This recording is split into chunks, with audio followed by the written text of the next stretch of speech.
Hello my dear students, good morning. Previous class में हमने आपकी हिंदी ग्रामर बुक का चैप्टर 20 किया था। आप सबने कंप्लीट कर लिया होगा। अनेकार्थक शब्द पढ़े थे हमने, समझे थे और अभ्यास कार्य किया था। आई होप आप सबका कंप्लीट हो गया होगा, किसी को कोई प्रॉब्लम नहीं हुई होगी।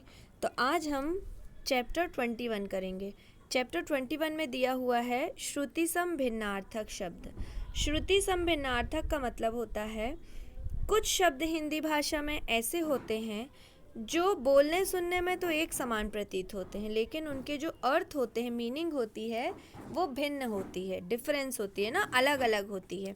जैसे अचार और आचार, ये दोनों सुनने में एक सा लग रहा है ना, बहुत कुछ प्रोनाउंसिएशन ऐसा लग रहा है जैसे सेम हो, लेकिन वो दोनों अलग होते हैं। उन दोनों का अर्थ भी अलग अलग होता है। इसकी डेफिनेशन को हम लिख सकते हैं, वे शब्द जो सुनने तथा बोलने में लगभग समान लगते हैं किंतु उनके अर्थ भिन्न होते हैं, श्रुति सम भिन्नार्थक कहलाते हैं।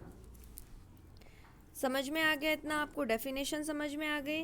अब आपकी बुक में लगभग 20 दिए हुए हैं श्रुति सम भिन्नार्थक शब्द। ये आपको ध्यान से पढ़ना है, समझना है। जैसे दिया हुआ प्रसाद, प्रासाद, तो सुनने में बहुत कुछ सिमिलर लग रहा है ना।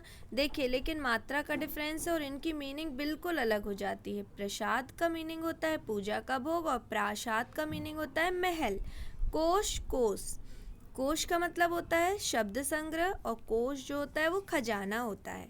कपट, कपाट, कपट मतलब होता है छल करना और कपाट मतलब होता है दरवाजा।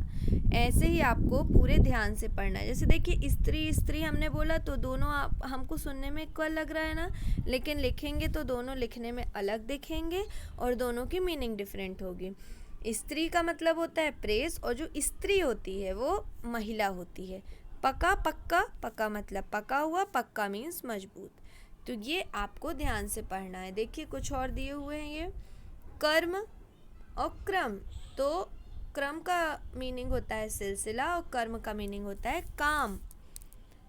तो ये ध्यान से 20 आप पढ़ लेंगे और समझ लेंगे। इसके बाद देखिए, ध्यान से देखिए फिर आप कितना सीख चुके। एक्सरसाइज को ध्यान से देखिए। इसमें फर्स्ट क्वेश्चन है श्रुति सम भिन्नार्थक शब्द किसे कहते हैं। तो इसमें आप वही डेफिनेशन लिख देंगे कि वे शब्द जो सुनने तथा बोलने में लगभग समान लगते हैं किंतु उनके अर्थ भिन्न होते हैं, उन्हें श्रुति सम भिन्नार्थक शब्द कहते हैं। क्वेश्चन नंबर 2 देखिए, चित्र देखकर उचित शब्द लिखिए। तो फर्स्ट क्वेश्चन बस को आपको कॉपी में करना है, बाकी के जो आपके सेकेंड और थर्ड एक्सरसाइज हैं ये आप बुक में कर लेंगे। ये वाली दोनों को आप बुक में कर लेंगे। ओके, क्लियर है? अब देखिए, चित्र देखकर उचित शब्द लिखिए। इसमें एक चित्र बना हुआ है, इसमें महल जैसा दिख रहा है, तो प्रासाद का मीनिंग होता है महल। और ये देखिए, पंडित जी एक बच्चे को प्रसाद दे रहे हैं, मतलब पूजा का भोग दे रहे हैं, तो इसको लिख देंगे आप प्रसाद। ये बनी हुई है तरणी और तरुणी। तरणी मतलब होता है नौका, नाव, और तरुणी का मीनिंग होता है युवती, महिला। बेल और बैल ये बने हुए हैं। बेल मतलब ये लता होती है और बैल तो आप जानते हैं कि बैल एक जानवर, पशु को कहा जाता है। क्वेश्चन नंबर 3, क्वेश्चन नंबर 3 में उपयुक्त शब्द भरकर वाक्य पूरे कीजिए। आपको ब्रैकेट में 2 शब्द दिए हुए हैं, उनमें से जो सही हो इस वाक्य के लिए, अर्थ के लिए, वो लिखना है। 10 रुपये उधार दे दो। मात्र या मात्र, मात्र मीनिंग होता है माता और ये मात्र का मतलब मीनिंग होता है केवल। तो यहाँ पे हम लिख देंगे मात्र।